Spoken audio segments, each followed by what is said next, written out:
ظالم جس وقت ظلم کرتا ہے نا، اس وقت وہ یہ سمجھ بیٹھتا ہے کہ میں ہمیشہ اسی طاقت میں رہوں گا۔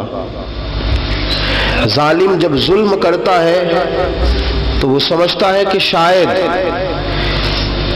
یہی قوت، یہی طاقت، یہی جوانی، یہی اقتدار یہ قائم رہے گا، لیکن کبھی ظلم کا راج قائم رہ سکا نہیں، رہتا ہی نہیں۔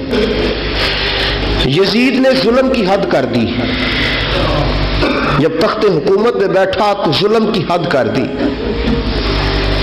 حد کر دی اس نے سمجھا تھا کہ شاید یہ اقتدار میرے پاس رہے گا، شاید یہ تخت جو میں نے سجایا ہے اس پہ سجا رہوں گا، بنا رہوں گا، قائم رہوں گا۔ اسے سمجھ نہیں نہ آئی کہ حکومتیں ظلم سے نہیں عدل سے قائم رہتی ہیں۔ میرے عمر فاروق رضی اللہ تعالیٰ عنہ کی حکومت عدل سے قائم تھی تو 12 سال قائم رہی، 12 سال قائم رہی، اور عمر چلے گئے، عدل کرتے کرتے چلے گئے۔ میں اگلے جمعے بیان کروں گا حضرت عمر کے بارے میں۔ جناب عمر چلے گئے، عدل کرتے کرتے دنیا سے رخصت ہو گئے، لیکن مدینے کی گلی سے بھی جا کے پوچھو گے تو عمر کے عدل کی گواہی دے گی۔ مدینے کی گلی اور مٹی بھی کہے گی کہ عمر عادل تھا۔ یزید نے ظلم کیا نا، پورے 4 4.5 سال رہا، لیکن اس کا خیال تھا کہ میں جمع رہوں گا، بنا رہوں گا، رہ سکا نہیں، رہ سکا، کیونکہ اللہ غافل ہے، اللہ کو پتہ ہے۔ اور ایک اور بات بھی، ایک اور جملہ بھی کہنے لگا ہوں، اسے بھی یاد رکھیے گا، ظالموں کو مددگار بھی مل جاتے ہیں، ظالموں کو مددگار بھی مل جاتے ہیں، بلکہ ظالموں کے مددگار زیادہ ہوتے ہیں، بدی جلدی پھیلتی ہے، گناہ جلدی پھیلتا ہے، ظالموں کے مددگار زیادہ ہوتے ہیں۔ یزید کو مددگار ملے، ابن سعد ملا، ابن زیاد ملا، شمر ملا، خولی بن یزید ملا، بڑے اسے مددگار ملے جو کہتے تھے کہ بالکل کوئی خطرہ ہی نہیں، دنیا تو ترستی ہے تیری دید کو، اور سب خیر ہے، ہر جگہ امن ہی امن ہے۔ یزید جب ظلم کر رہا تھا تو سمجھتا تھا مجھے کوئی نہیں پوچھے گا، کوئی میرے قریب نہیں آئے گا، لیکن یارو اس تک دنیا کا کوئی بندہ تو نہیں پہنچ سکا، لیکن اللہ کا قہر تو پہنچ گیا نا، اللہ کے انصاف کا ہاتھ تو پہنچ گیا نا، رب تو ہے نا دیکھنے والا۔ عبید اللہ ابن زیاد کے دربار میں جب سیدنا امام حسین کا کٹا ہوا سر پہنچا نا، اس نے ایک چھڑی پکڑی، اور چھڑی پکڑ کے نا تو امام حسین کے لبوں پہ مارنے لگا، کہنے لگا تجھے کہا تھا نا بات مان جا، کٹا ہوا سر تشت میں رکھا ہے، تجھے کہا تھا نا بات مان جا۔ راوی کہتا ہے عبید اللہ ابن زیاد نے چھڑی ماری اور اس نے بے ادبی کی، کہنے لگا تو تھا ہی اس قسم کا، تیرا یہی حال ہونا چاہیے تھا معاذ اللہ۔ حضرت بریدہ اسلمی حضور کے صحابی دربار میں موجود تھے، فرمایا ابن زیاد تو برا ہے، تیرا باپ برا ہے، چھڑی پیچھے کر، کئی بار میں نے ان لبوں کو مصطفیٰ کو بوسے دیکھے ہوئے دیکھا ہے، پیچھے کر، پیچھے کر، ہٹا لے۔ راوی کہتے ہیں کہ 1 2 3 4 5 6 سال گزر گئے، وہی کوفے کا دربار، وہی محل، وہی تخت اور وہی تشت جس میں امام حسین کا سر رکھ کے لایا گیا تھا۔ 6 سال کے بعد مختار ثقفی حکمران بن گیا۔ مختار ثقفی نے کہا کہ میں چن چن کے ماروں گا وہ بندے جنہوں نے امام حسین کو قتل کیا تھا، 1 نہیں 2 نہیں 4 نہیں 6000 بندہ مارا اس نے، چن چن کے۔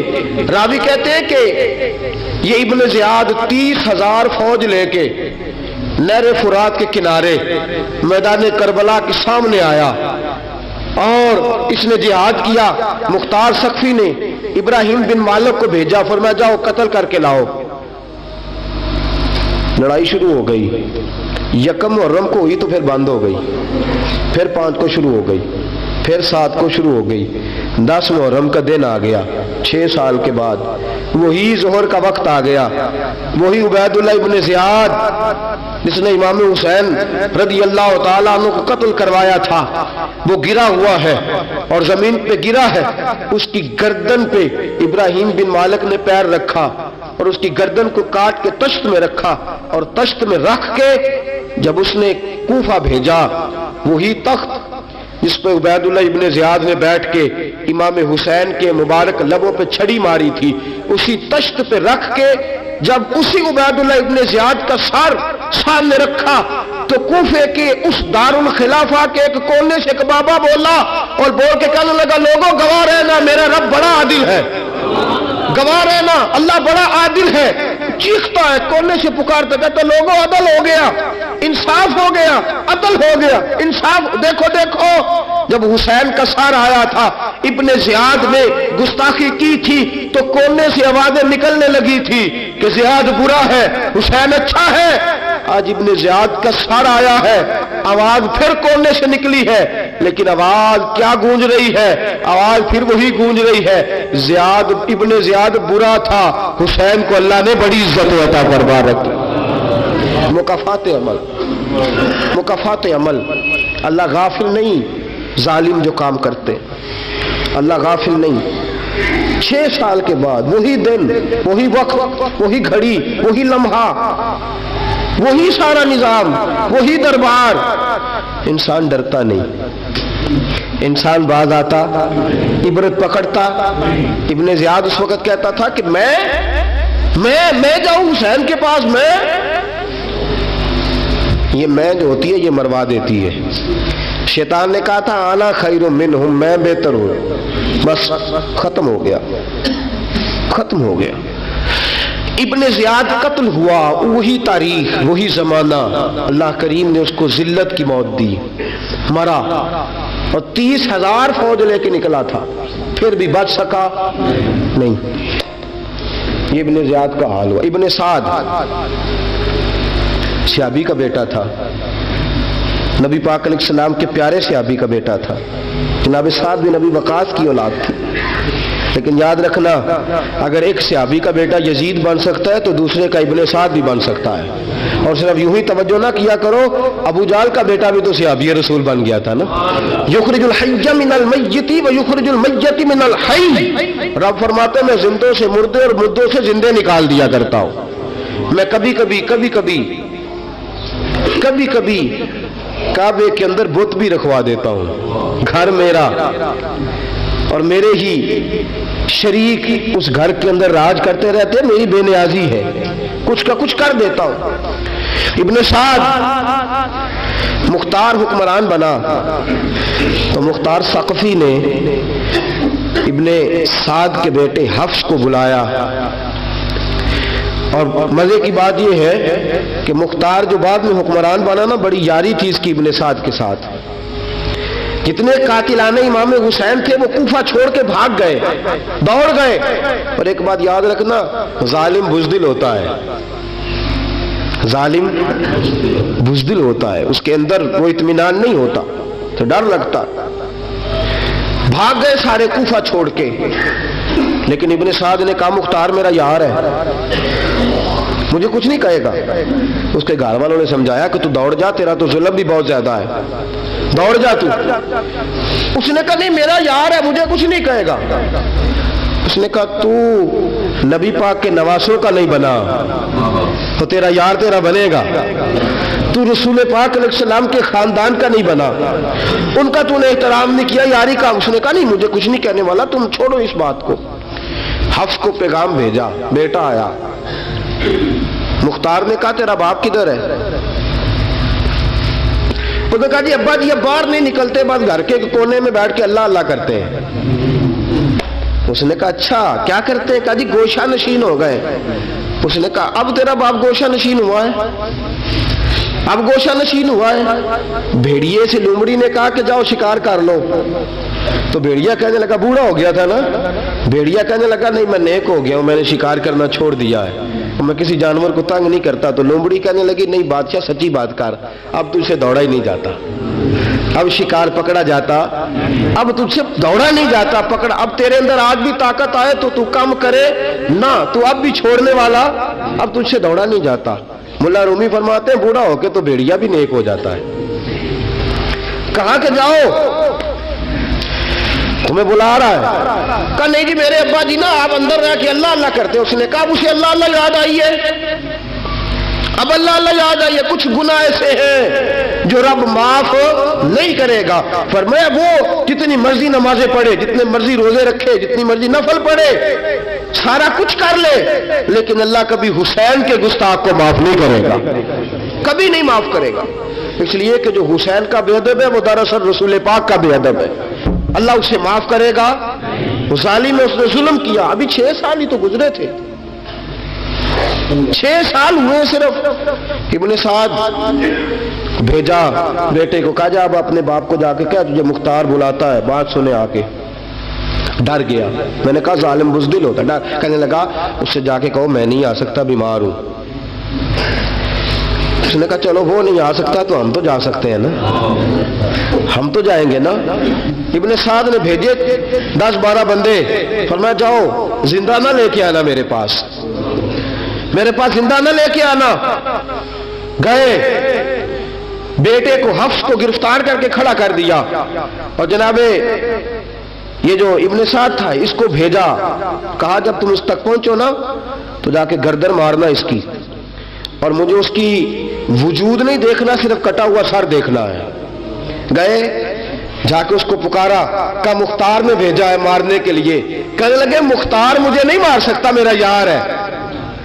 ابن سعد کہتا مختار مجھے مار سکتا، میرا یار ہے۔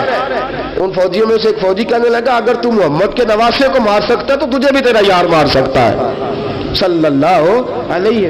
اگر تو رسول پاک صلی اللہ تعالی علیہ وسلم کے نواسے کو قتل کر سکتا ہے، تو نے نبی کا حیا نہیں کیا، وہ یاری کا حیا کیوں کرے؟ تو نے ظلم کیا ہے، اب دیکھ تیرا حال کیا ہوتا ہے۔ گرفتار کر لیا، منتیں کرتا رہا۔ تاریخ ابن سعد کو بتا رہی تھی کہ ابن سعد تو ہاتھ باندھتا ہے، پاؤں پکڑتا ہے، ذرا یاد کر میدان کربلا، میدان کربلا تجھے اپنی باری آئی ہے تو تو ہاتھ باندھتا ہے، میدان کربلا یاد کر۔ حسین نے بھائی کی بھی لاش اٹھائی تھی، حسین نے جوان بیٹے کی میت بھی اٹھائی تھی، 6 مہینے کا علی اصغر بھی اس کی گود میں دم توڑ گیا تھا، اس کی بیٹیاں پیچھے تھی، بہن پیچھے تھی، بھانجیاں پیچھے تھی، بھتیجیاں پیچھے تھی، لیکن حسین نے ایک بار بھی ہاتھ نہیں باندھے۔ یہ کون ہے اٹا ہوا، غبار سے پھٹا ہوا، ہزاروں کوفیوں کے درمیان وہ اکیلا ہی ڈٹا ہوا، یہ بال یقین حسین ہے، نبی کا نور عین ہے۔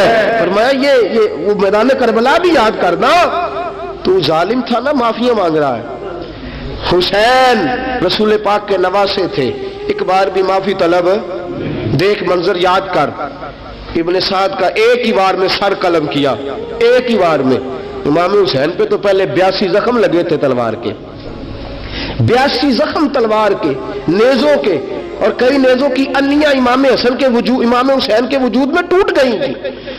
امام حسین رضی اللہ تعالیٰ عنہ پہلے ڈٹے رہے، جمے رہے، بڑی دیر کے بعد پہلے ہی وار میں گر گیا۔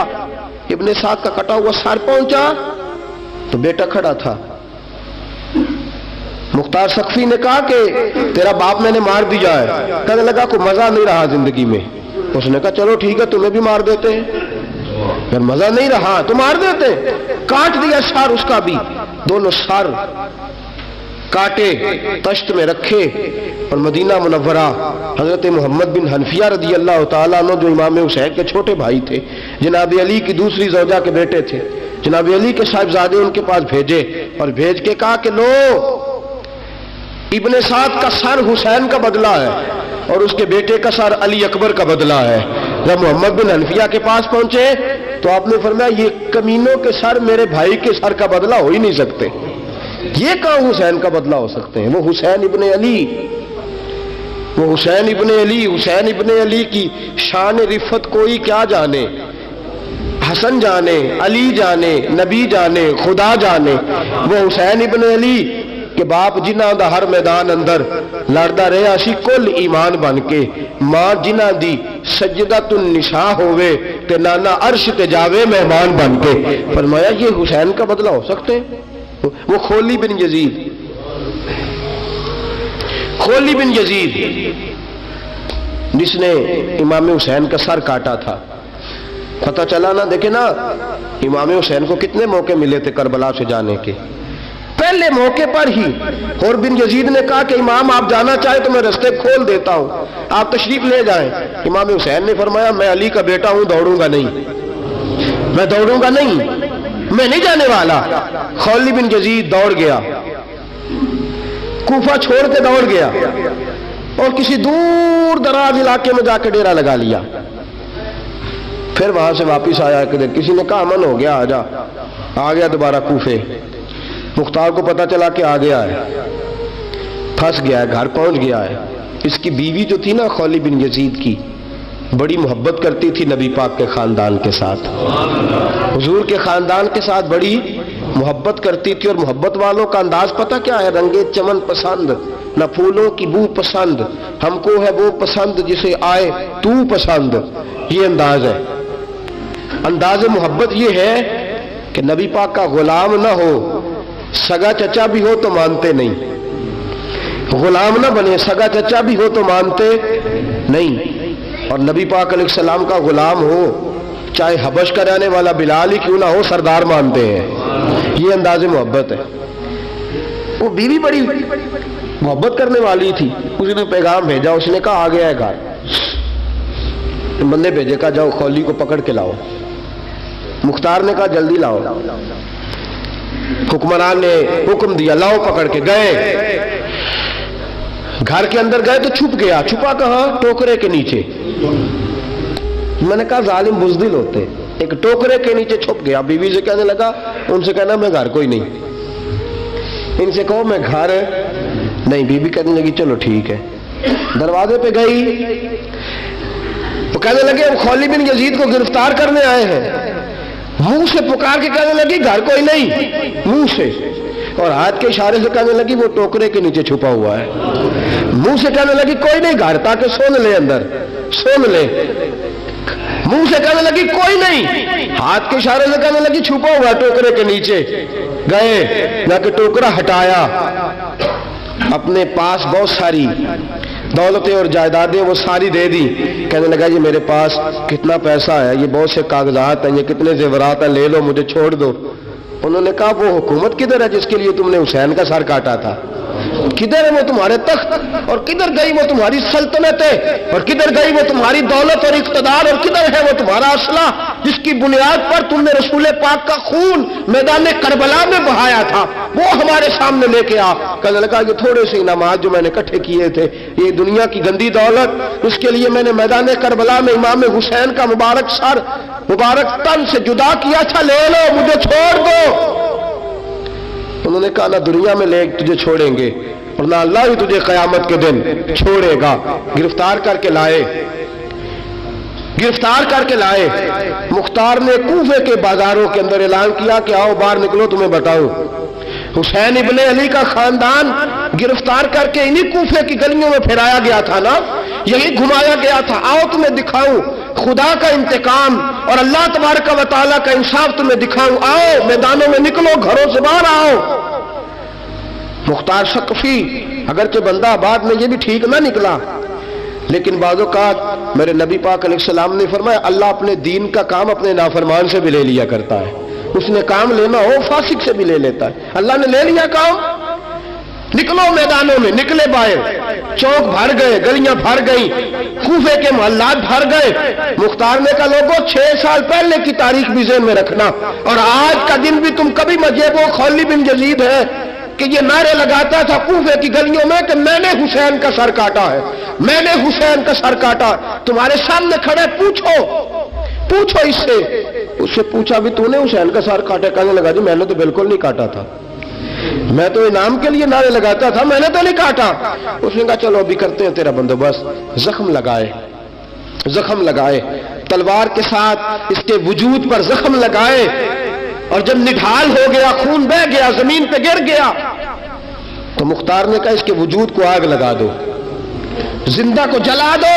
جب وہ جل رہا تھا راکھ اڑ رہی تھی، لوگ کہہ رہے تھے کہ دیکھو یاد رکھنا اللہ نے رسی ڈھیلی کر دی تھی، اب رب نے رسی کھینچی ہے، تو دیکھو خدا سے بڑا کسی کا انصاف نہیں ہے۔ کس انداز میں امام حسین کے قاتل کو شمر ذل جوشن، میں نے کہا تھا 10 محرم کے دن جب مختار کے لوگ اس کے پیچھے بھاگے تو مدینہ منورہ تک گیا، حضرت امام زین العابدین سے بھی ملا، انہوں نے پانی بھی پلایا، کہنے لگا امام صاحب لگتا ہے آپ نے مجھے پہچانا نہیں۔ فرمایا میرا سارا گھر اجاڑ دیا، میں تجھے بھول سکتا ہوں؟ کہا پھر پانی کیوں پلایا ہے؟ فرمایا بند کرنا تمہارا کام ہے اور دشمنوں کو پلا دینا یہ ہمارے خاندان کا رواج ہے۔ فرمایا میں نے میرا سارا گھر اجاڑ دیا، تجھے کبھی بھول سکتا ہوں؟ بھول ہی نہیں سکتا، لیکن چونکہ ہمارے گھر کا کوئی مزاج ہی تھوڑا منفرد ہے، ہمارا کوئی انداز ہی تھوڑا مختلف ہے۔ شمر دوڑتا امام زین العابدین سے کہنے لگا پناہ، مجھے پناہ ملے گی؟ آپ نے فرمایا جیسے اللہ پناہ نہ دے اسے بندہ بھی نہیں دے سکتا، تیرے پاس اب چارہ کوئی نہیں، اس لیے کہ اب تجھے دیکھے نا، یاد رکھنا ظالم دوڑتے ہیں نا، جب ظالم دوڑتے ہیں تو پناہ مانگتے پھرتے ہیں، جب ان کا توتی بولتا ہے تو کہتے ہیں ہم چما دیگرے نیست، ہمارے جیسا کوئی اور ہے ہی نہیں، اور جب رسی کھینچتا ہے اللہ تو پھر بھاگے پھرتے ہیں گلیوں اور بازاروں میں، دوڑے پھرتے ہیں۔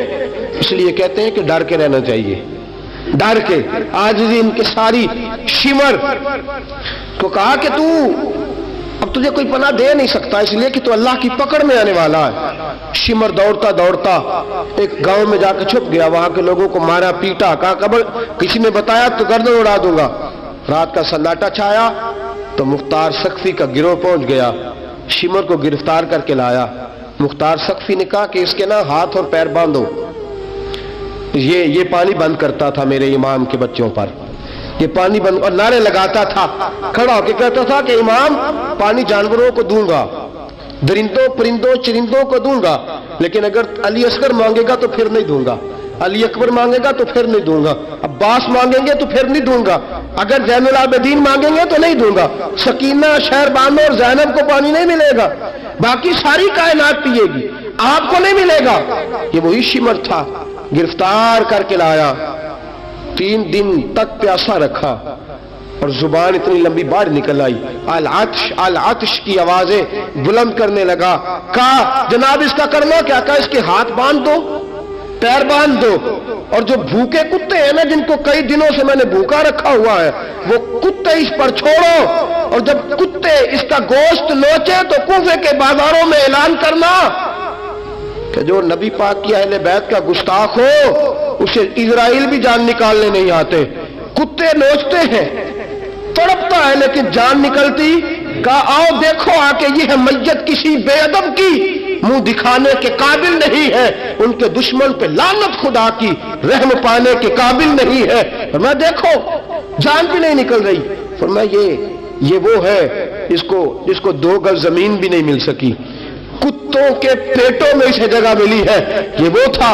تو جناب امام حسین رضی اللہ تعالیٰ عنہ کے خاندان پہ پانی بند کرنے والا تھا۔ میرے عزیزو دیکھو، رب فرماتا ہے کہ میں کبھی کسی ظالم سے غافل نہیں